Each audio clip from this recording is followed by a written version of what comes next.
Terra da Paz, antes da chegada dos jesuítas, os índios não armazenavam, não vendiam, apenas trocavam produtos, compartilhando como uma só família, gente, natureza e animais.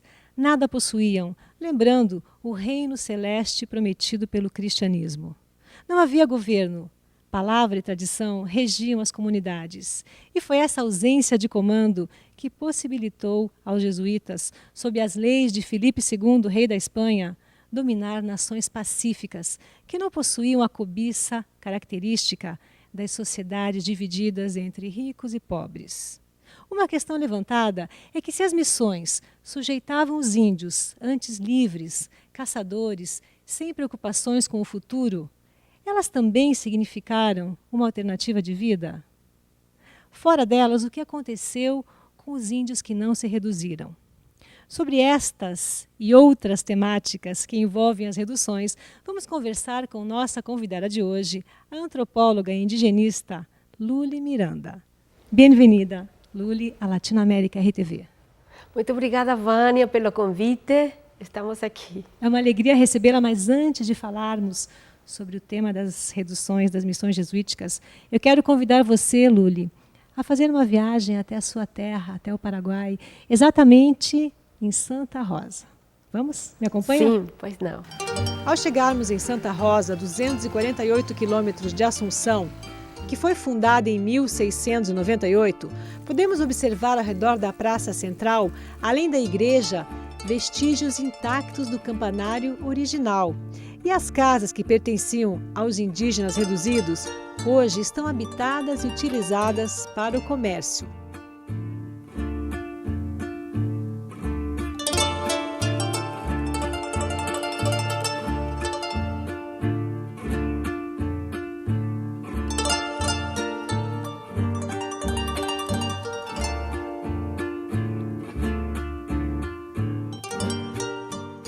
Para falar deste importante patrimônio, vamos conversar com o senhor Rubem Yaqued, que é o prefeito desta cidade. Bem-vindo à Latinoamérica RTV. Senhor Rubem. Bienvenido a usted a la ciudad de Santa Rosa, Misiones. Muy contento por visitarnos y a la vez poder mostrar las reliquias, los tesoros que tenemos aquí en nuestro municipio, como ser la Casa de Indio, que tiene un valor incalculable en vista que es la única que se mantiene aún en su totalidad, no solo en Paraguay, sino en toda América. Entonces aprovecho por este medio a solicitar a los organismos internacionales a que nos apoye, a que nos ayude, de tal manera a que podamos mantenerlo esto. Necesitamos de ciertas reparaciones en forma urgente, de tal manera a que partes de las casas que aún están necesitando puedan ser restauradas, reparadas, de tal manera que esto se pueda mantener y que la gente de todos los lados puedan venir y apreciar algo tan importante que tenemos aquí en Santa Rosa Misiones. Como te dije, esto tiene un valor incalculable. A situação que se encontra hoje em Santa Rosa também nos permite, por momentos, a sensação de estarmos exatamente naquela época.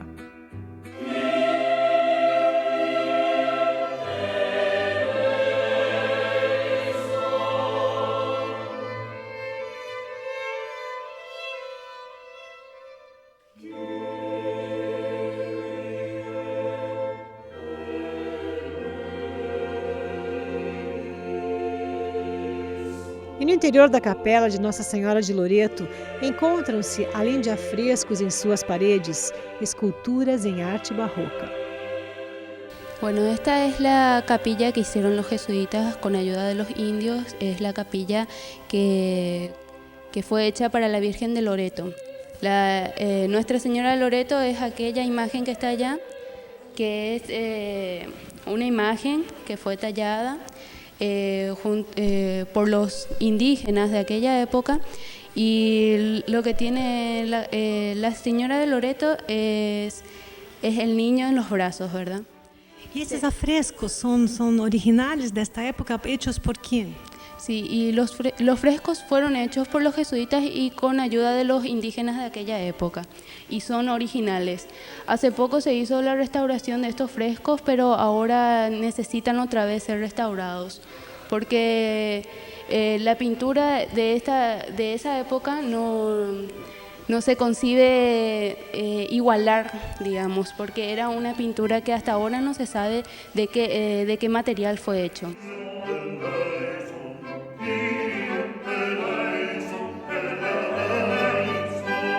Este es un tallado en madera. Es madera maciza y es también de aquella época y fue tallada también por los indígenas, pero todos son los tallados indígenas.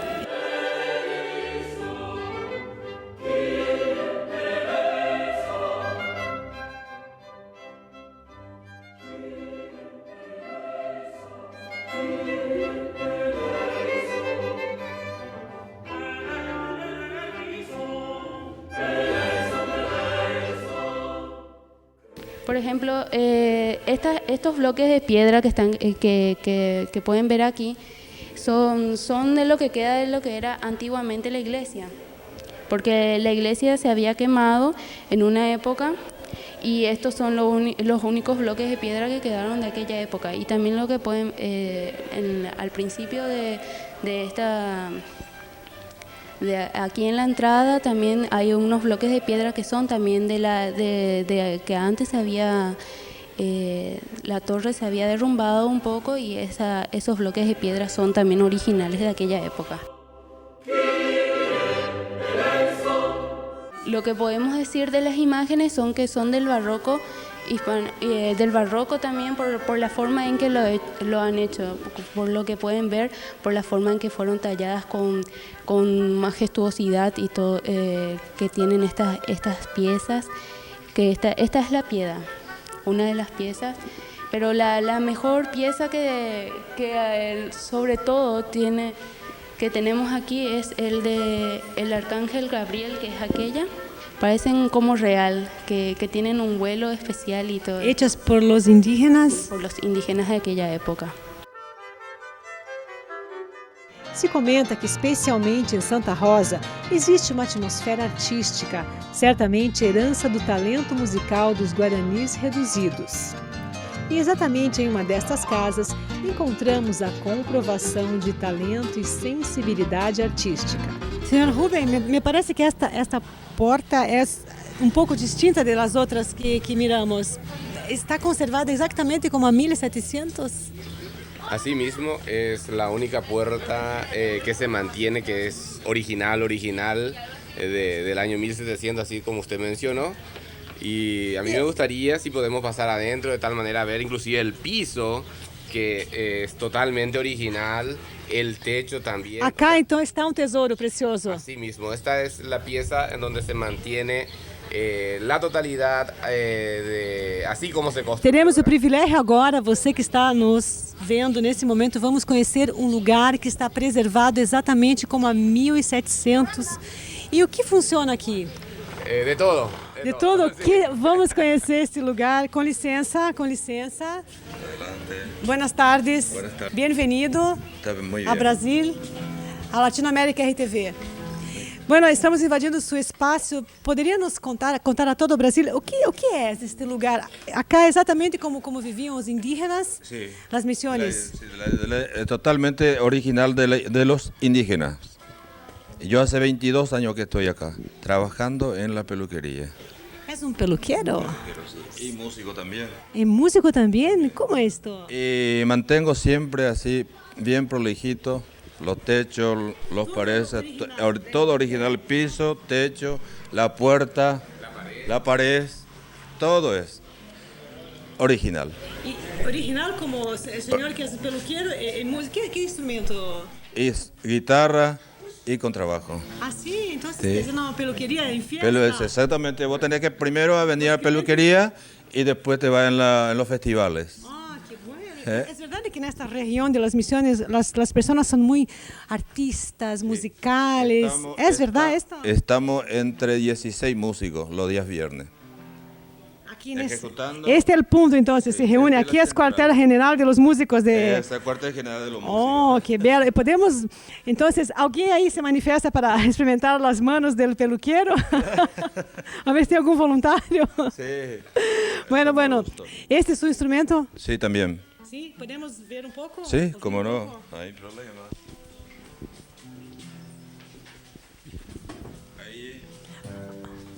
Que gênero? Sai uma polca paraguaia. E este senhor aqui também faz parte da... ¿Es asistente? ¿Ese es su asistente? Bienvenido. Sí, buenas tardes para ustedes y estamos dispuestos para cualquier consulta si es que está a nuestra disposición, o sea que a nuestro alcance podemos brindar algo, no sé. Claro, una guarania, una polca, algo muy representativo de ustedes, ¿sí? Y bueno, alguna fasecita podemos con mi compañero. Vamos a hacer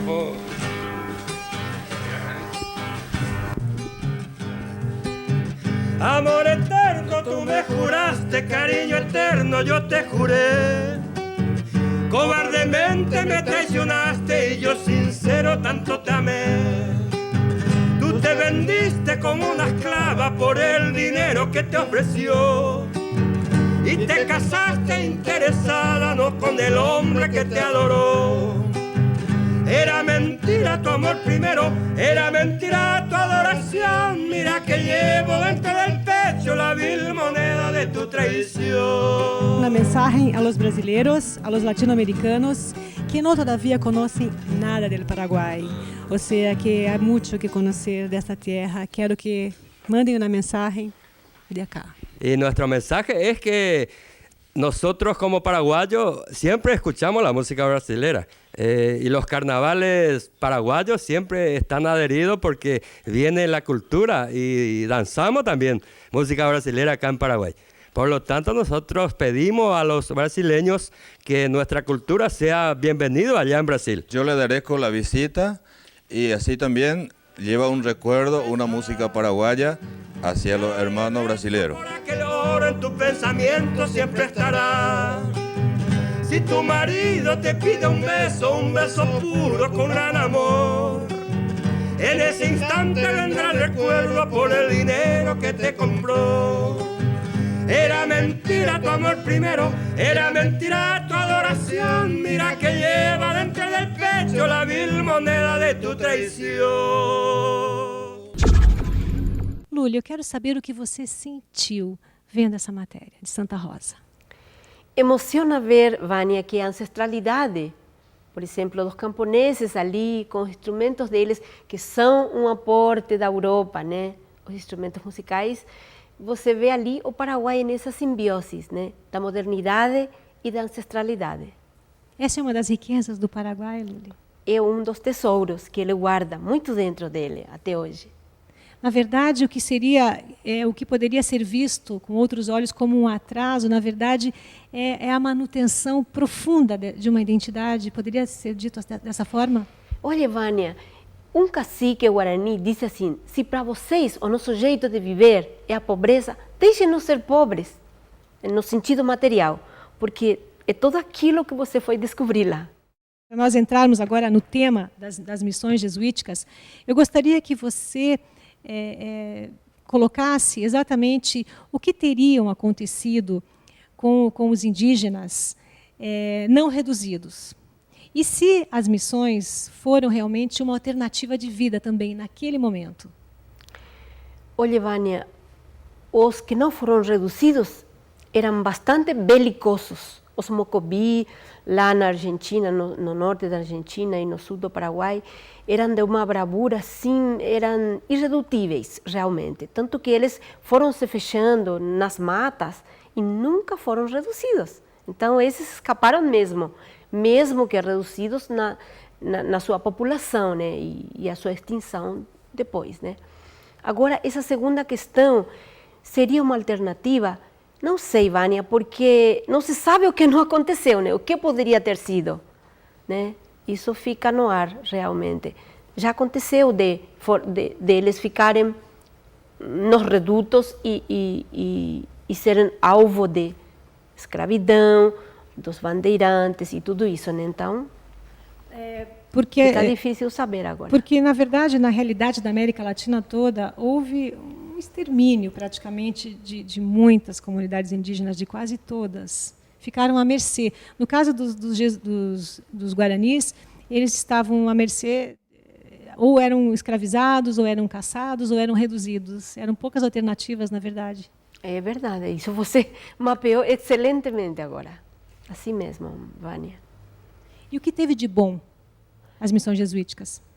Olha, eu acho que o fato de eles criarem uma célula da polis, da vida citadina em torno de uma igreja, daí separar, né, os homens das mulheres, as crianças, colocarem o cabildo, a polícia, né, formas de regulação das instituições, eles foram assim, pioneiros nisso, né? Com eles começou realmente a se formar a polis dentro de povos que viviam soltos na mata, né?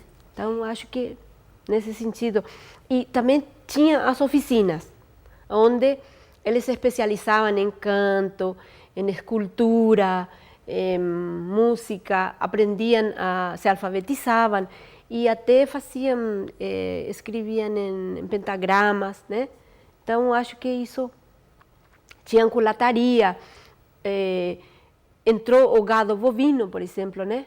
E o curtume, exportavam couro, começou a ser uma incipiente industrialização com eles. Foi o maior polo industrial da época, né? Exatamente. De toda a América. É, isso mesmo. E você acha que nós, todos da América Latina, nós temos esse conhecimento das missões jesuíticas, do que aconteceu exatamente? Você acha que isso é um assunto de merecida importância? Olha, por ele ser como que eu vou te dizer assim, um empreendimento, né, da monarquia, da igreja e da religião aqui na América, assim, não teve em nenhum outro lugar do mundo, eu acho que mereceria um estudo mais aprofundado e uma divulgação, né, como você está fazendo. Nesse sentido, acho você assim muito valorosa de poder levantar uma espécie de acervo sepulto, né, que está ali e que ninguém levantou. Porque é uma questão, Luli, você é antropóloga, você é especialista na área. Eu gostaria de saber o que você pensa a respeito de uma colocação que eu vou fazer para você agora. Porque no contexto da época, na verdade, os europeus viam os indígenas como seres inferiores, que não tinham capacidade, que não tinham religião, enfim. Será que os jesuítas não foram diferentes nesse contexto? Será que eles não acreditaram, chegaram aqui e acreditaram na capacidade intelectual dos indígenas e ensinaram a eles tudo com os melhores artesãos, com os melhores músicos da Europa? Será que os jesuítas não tiveram esse mérito de acreditar que o indígena era capaz e muito? Bom, Vânia, eles descobriram logo, né, que eles tinham uma psicomotricidade fina muito apurada para copiar. Então, realmente, eles mostravam os modelos e saíam essas maravilhas que ficaram de prova. O padre Sepp, que trazia de Flandres as rendas que usavam nas roupas dos padres, né, não conseguia ir até lá. Então, uma indígena guarani desfiou para ver como era ou não e fez, e ele nos escritos, hoje nós temos o testemunho de que não dava para diferenciar o original do copiado. Então, só para você ver como era realmente a manufatura que a mão fazia, né? E então, as preciosidades que ficaram, né, na época. Porque realmente eram capazes, eram inteligentes, ou seja... E sobretudo na música, né? Eu acho que aqueles ornamentos que os padres usavam na hora da matina, de manhã, para cantar com o coro, na frente da igreja, daí entravam e escutavam a missa, isso tinha muito a ver com a mística deles também. Eu quero que você comente isso no próximo bloco, porque agora nós vamos a um breve intervalo e hoje o tema é Missões Jesuíticas.